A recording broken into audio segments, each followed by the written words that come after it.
Sri S. Jayasankar. Chairman, sir, with your kind permission, I rise to apprise the House of certain important developments that have taken place pertaining to Sri Kulbhushan Yadav, an Indian citizen held in the illegal custody of Pakistan.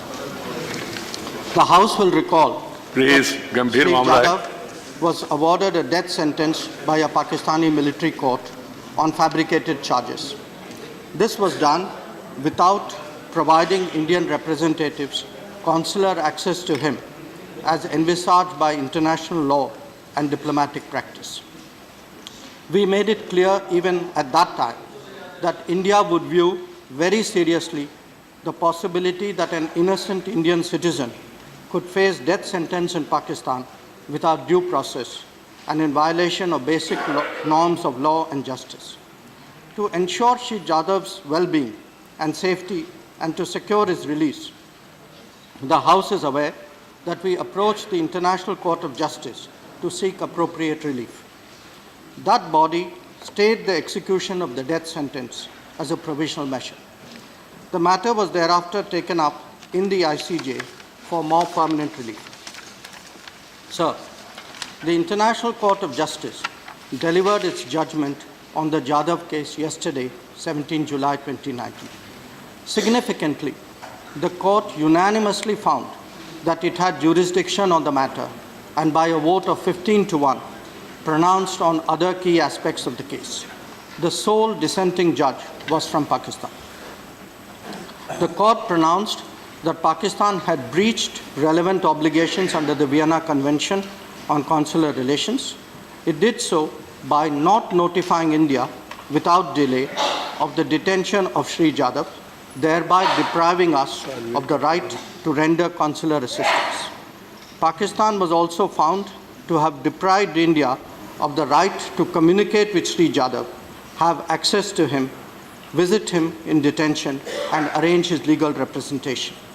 The court declared that Pakistan is under an obligation to inform Sri Jadhav without further delay of his rights and to provide India consular access to him.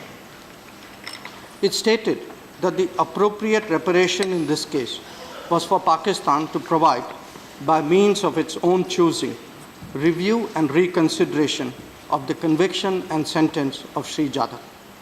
It bears noting that the court has re-emphasized that the review and reconsideration of the conviction and sentence must be effective. A continued stay of execution in the judgment of the court constitutes an indispensable condition for the process of effective review and reconsideration. Sir, in 2017, government made a commitment on the floor of the House to undertake all steps necessary to protect the interests and welfare of Sri Jadhav. Government has made untiring efforts in seeking his release, including through legal means in the International Court of Justice. I'm sure that the House will join me in appreciating the efforts of all those involved, especially the legal team led by Sri Harish Salve. Yesterday's judgment is not only a vindication for India and Sri Jadhav, but for all those who believe in the rule of law and the sanctity of international conventions. The House, I'm sure, joins me in welcoming this landmark judgment. The sentiments I express on this matter are those of the entire House, indeed of the entire nation. Sir, Sri Kulbhushan Yadav is innocent of the charges leveled against him. No forced confession, that too without legal representation and due process, will change this fact. We once again call upon Pakistan to release and repatriate him forthwith. I am confident that the House will join me in expressing its strongest solidarity with Sri Jadhav's family.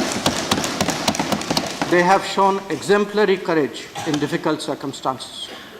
I can assure that the government will vigorously continue its efforts to ensure Sri Jadhav's safety and well-being, as well as his early return to India. I'm very happy that the entire House, let me make an observation. I'm very happy that the entire House have joined together in welcoming the judgment of the International Court of Justice, and people are all concerned They have been really complimented. And I'm happy that the ministers particularly mentioned about the services rendered by Sri Harish Salve, the two without any charge, just appearing on a nominal this thing to serve the cause of the countrymen.